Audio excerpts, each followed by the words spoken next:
Baru kemudian lapisan kedua adalah norma.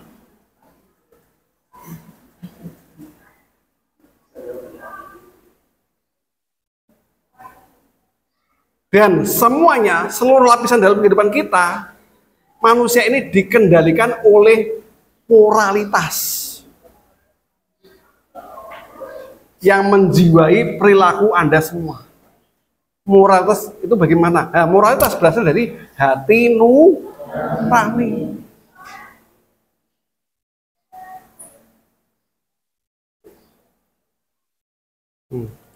Yang saya sharekan tadi fenomena-fenomena terkait dengan perilaku suami istri dalam rumah tangga. Fenomenanya seperti itu. Anda bisa mengklasifikasikan mana yang moral, mana yang norma, mana yang hukum. Nah, dari sini Anda juga harus pintar mengklasifikasikan mana yang lebih sempit. Mana yang hukum, mana yang norma, sama yang mana yang moral. Berarti kesimpulan awal bisa Anda kesimpulan awal berarti apa? Seluruh fenomena sosial ini adalah fenomena semuanya.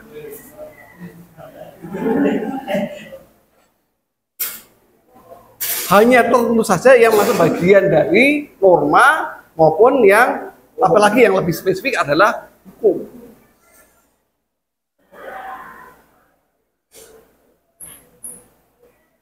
Pacaran, apa diatur oleh hukum? Hukum kita mengatur?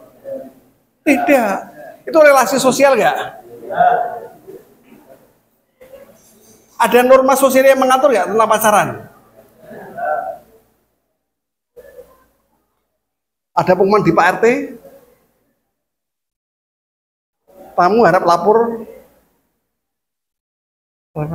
Ya, tidak boleh lebih di atas jam sekian harus lapor Pak RT. Itu norma nggak? Pacaran kok grepe-grepe apa itu? Itu boleh atau tidak? Tidak. Yang melarang apa? Moral atau norma? Kedua-duanya. Hukum kita mengatur enggak? Mengatur hukum Islam.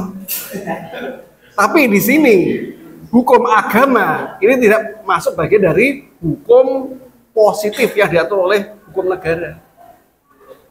Nah, ini akan lebih spesifik kalau kita melihat dari kacamata mazhab positivisme ilmu hukum. Nanti akan kita belajar di pertemuan ke berapa? Ke-6 kalau nggak salah. Ini ya, kita setidaknya mengenal bahwa hukum itu ruang lingkupnya sejauh mana. Sekaligus mulai mendefinisikan, mulai merumuskan, mulai mengkualifikasikan mana yang termasuk lingkup. Kita belajar tentang hukum itu dari sisi mana sih? Karena tidak semua perbuatan umat manusia ini diatur oleh hukum. Dulu.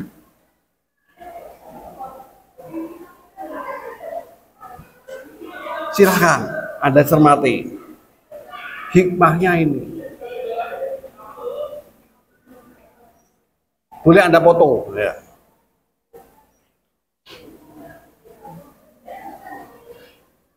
Ya, terus sharekan ke teman-temannya di grup ya.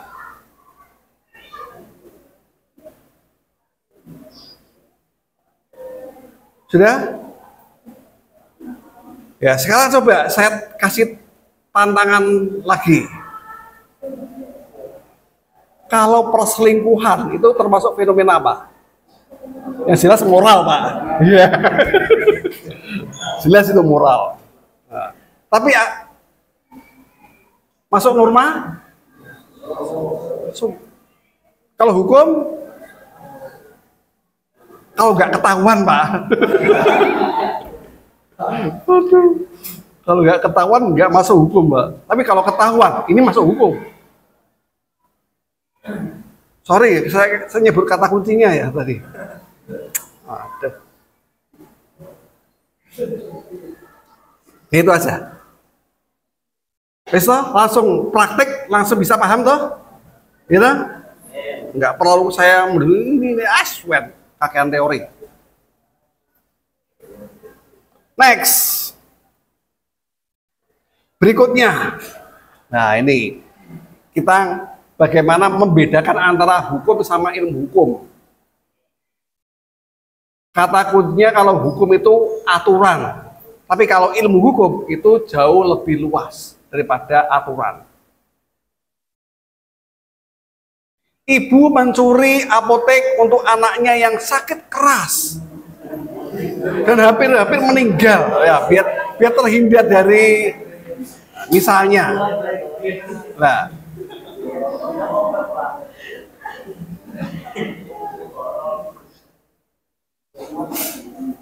ya ini hukum, ini aturan.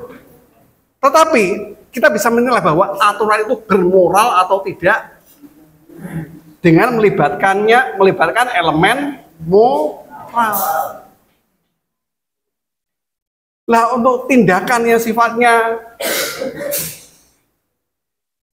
doruri, kedaruratan, berarti hukum seharusnya melakukan perkecualian. Seharusnya, kalau secara hukum mungkin ibu ini dipidana kalau hukum yang tidak bermoral. Tapi kalau hukum yang bermoral, melihat hukum harus memperlakukan perkecualian. Sejauh mana perbuatan mencuri itu tidak dikenakan pidana.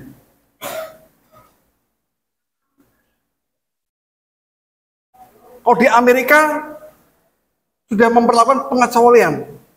Pencurian yang di bawah $100 misalnya, saya nggak tahu berapa rupiah, tapi ada margin. Kalau mencuri di bawah tidak dikenakan pidana. Akhirnya yang terjadi apa? Masyarakat berbondong-bondong. Nah, atas nama pengecualian, kan dikecualikan.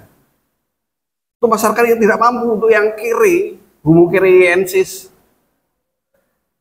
boleh mencuri. Nah, padahal di Amerika sedang mengalami resesi. Akhirnya pencurian, kriminalitas marak di sana. Apakah hukum terkait pencurian di Amerika itu bermoral atau tidak? Kita akan kembali melakukan redefinisi. Nah, itu bagian dari bagaimana ilmu hukum mempelajarinya. Kita tidak lagi ngomong tentang hukumnya, aturannya, tapi bagaimana how to make a law, the law. Masalah law making, penyusunan pembuatan hukum. Nah, itu perlu ilmu hukum jauh lebih luas. Nah, demikian juga fenomena ini robot. Masa robot mau dipidana? Dipidana gampang, dimatiin. Gitu ya. Padahal apa? Orang yang dibalik itu tuh. Gitu? Ini yang semestinya dikenakan ancaman pidana. Terus ada regulasi, undang-undang dilegislasikan oleh DPR, oleh legislatif misalnya. Seluruh warga negara tidak boleh memakai jaket warna merah. Karena PDI adalah ormas yang terlarang misalnya. Misalnya. Nah, aturan ini bermoral atau tidak?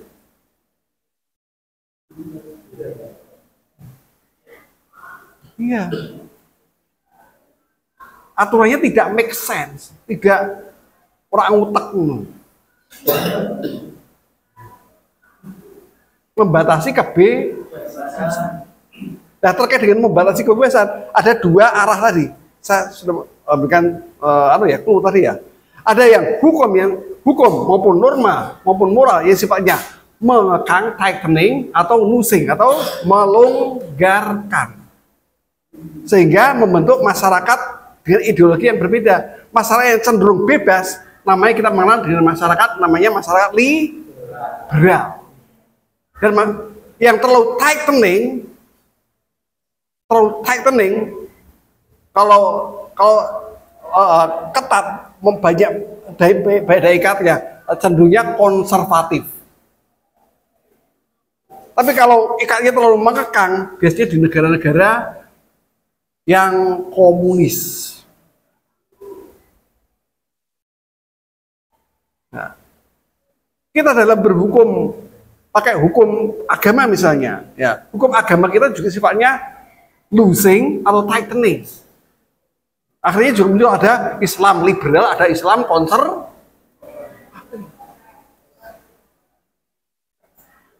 Islam yang segalanya boleh, Islam yang segalanya haram. Nah, itu pembedaannya seperti itu. Nah, kita mau pilih yang mana?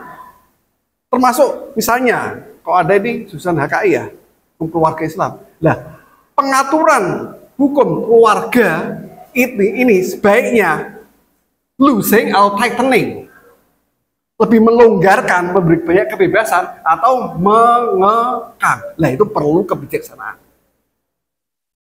dan perlu melibatkan elemen moral. Nah, dan ini tidak mudah. Dan kita tidak bisa ngomong bahwa undang-undang perkawinan kita bermoral. Loh, ukurannya apa?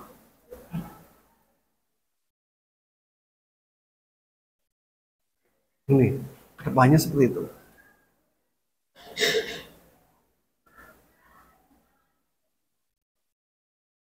Ya, bisa dipahami ya, silakan Anda baca, bahwa yang namanya moral ini mengilhami, jadi elemen kunci untuk memahami seluruh perilaku umat manusia. Meskipun ruang pengaturannya dipersempit oleh norma dan hukum. Tapi ini mengilhami. Yang C, yang moral, ini mengilhami seluruh perilaku umat manusia.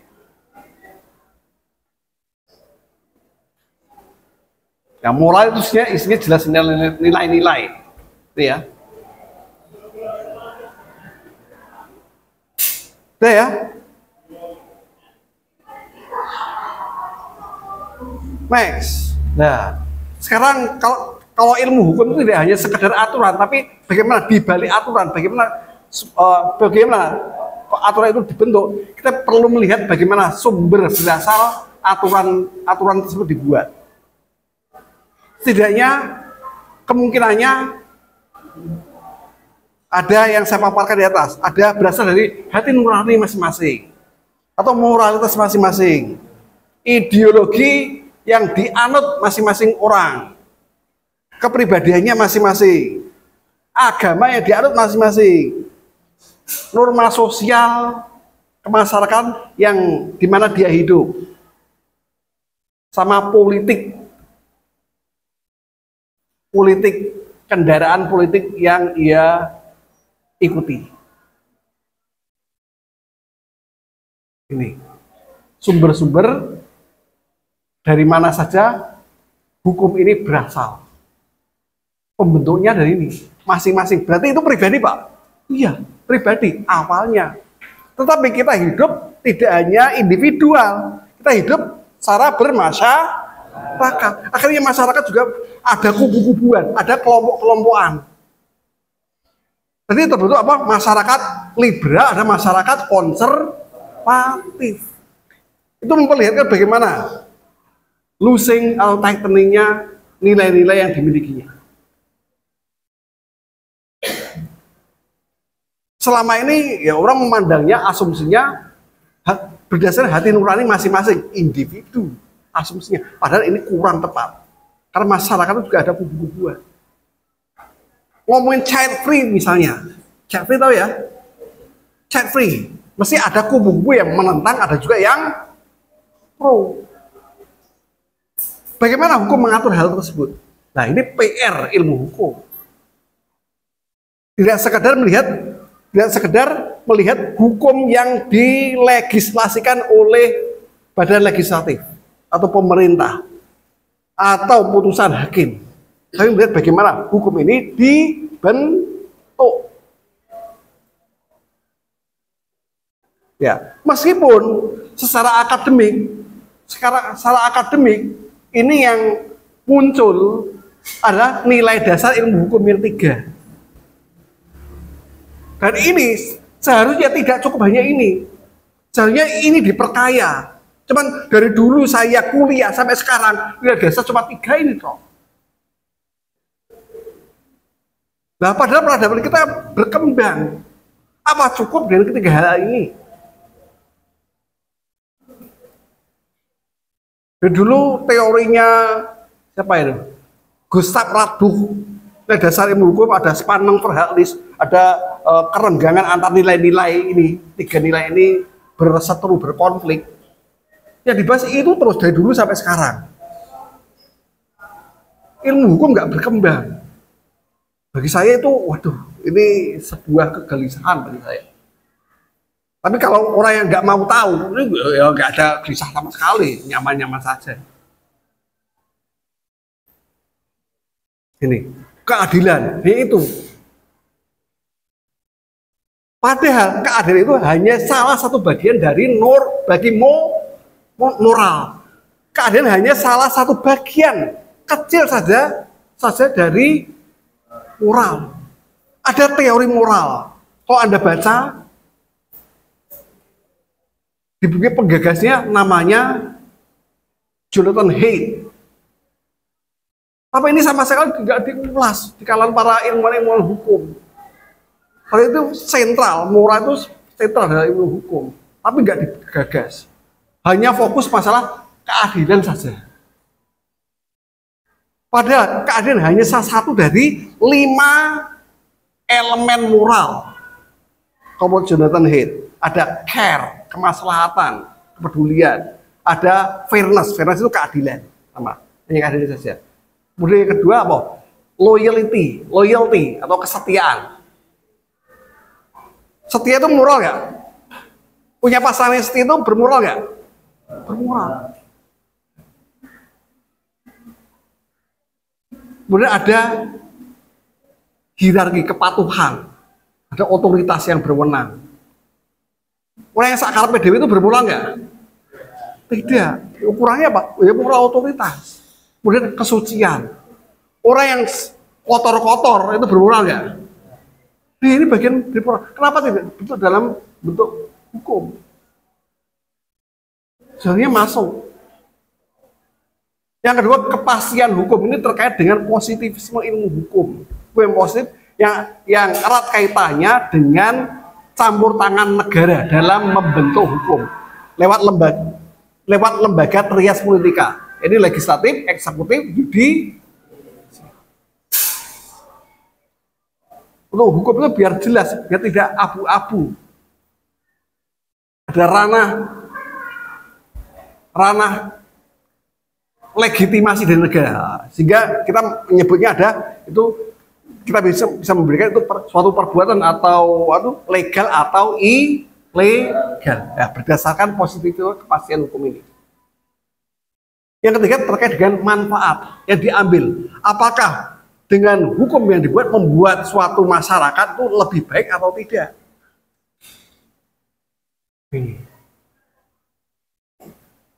Saya pikir nilai dasar ilmu hukum ini suatu patokan yang penting, tetapi sayangnya belum banyak dikembangkan bahkan oleh ilmuwan.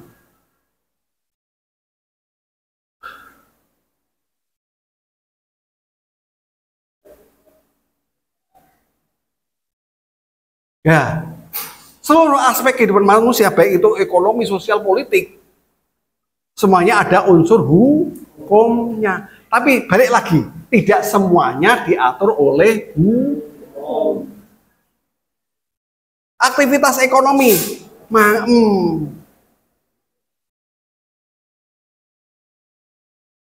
ngenyang, diatur oleh hukum nggak? Kalau jual beli, diatur nggak? Diatur. Sahnya jual beli diatur. Tapi kalau negosiasi nyang-nyangan, ya tidak diatur. Itu bagian dari kebiasaan. Dalam pernikahan, peminangan, lamar, itu masuk bagian dari hukum nggak? Hah? Dalam hukum Islam mungkin termasuk, tapi dalam hukum positif tidak termasuk.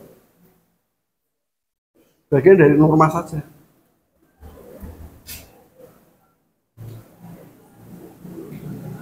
Nah ini. Cara memberikan lewat tadi perbedaan antara hukum formal sama hukum non formal lewat positivisme ilmu hukum tadi. Hukum yang dibuat oleh negara ya. Kita katakan dia formal atau tidak formal lewat campur tangan negara. Nah, negara untuk terkait dengan penyediaan hukum membentuk trias politika. Jadi kalau kita melihat trias politika, jenjang itu sangat erat kaitannya dengan hukum. Lihat lembaga legislatif fungsinya apa? Fungsinya lawmaking, membuat hukum, membuat undang-undang. Eksekutif melaksanakan, mengeksekusi dalam format pemerintahannya. Kemudian yudikatif, yudisial. Kalau yudikatif itu istilahnya salah kaprah seperti itu. Yudisial, yudisial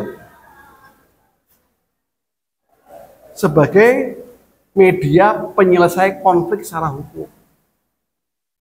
Hakim menyelesaikan sengketa. Nah ini, berarti hukum, negara hadir dalam hukum, dalam pembentukan hukum hingga kalau timbul sengketa.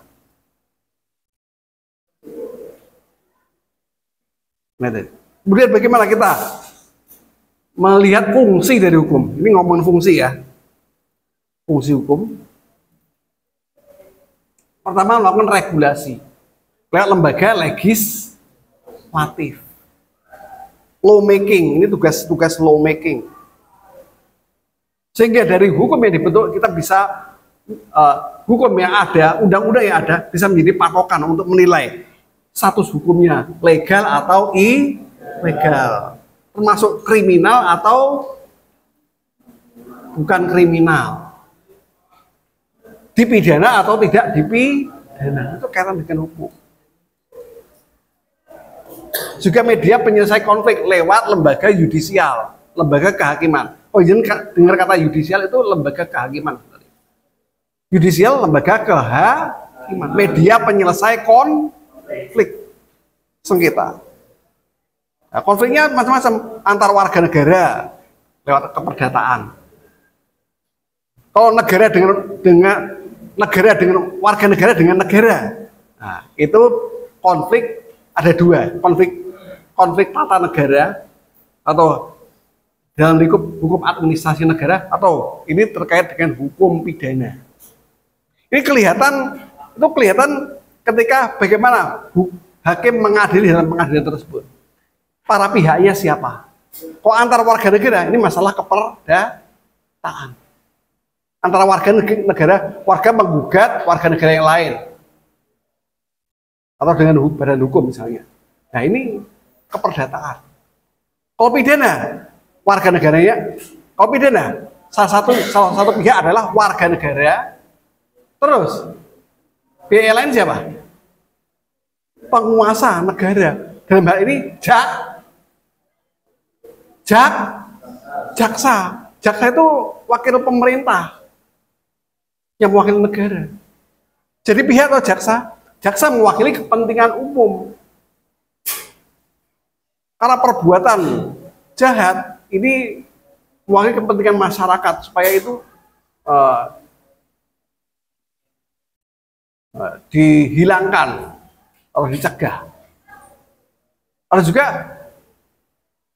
ya, jadi yang mewakili negara adalah pemerintah.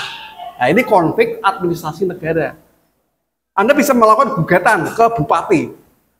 Anda boleh menggugat ke bupati. Jadi jangan asumsi kita diperluas ya. Jangan ngomong kalau bupati bisa sampai naik DW, nggak bisa. Karena kebijakan yang dibuat oleh bupati bisa salah, bisa juga ilegal, dan warga negara berhak mengajukan gugatan. Gugatannya lewat pengadilan PT UN, pengadilan tata usaha negara. Atau sipil dengan militer, berarti ada salah satunya yang militer. Nah, itu aja. Sampai di sini, ya satunya perubahan sosial tadi, mengubah ke arah yang lebih baik. Dari dulu sampai sekarang hukumnya itu dan masyarakat tetap aja, atau bahkan semakin miskin misalnya. Jadi hukumnya bermoral atau tidak? Hukumnya itu punya fungsi mensejahterakan atau tidak? Itu sebuah pertanyaan besar. Dan ini dijawab oleh ilmu hukum. Bukan ngomongin hukum ya, tapi ilmu hukum cakupannya apa? 3 hal ini. Sampai di sini, any question? Any question? Silahkan kirim questionnya di kolom di bawah ini. Gitu ya. Terima kasih. Assalamualaikum warahmatullahi wabarakatuh.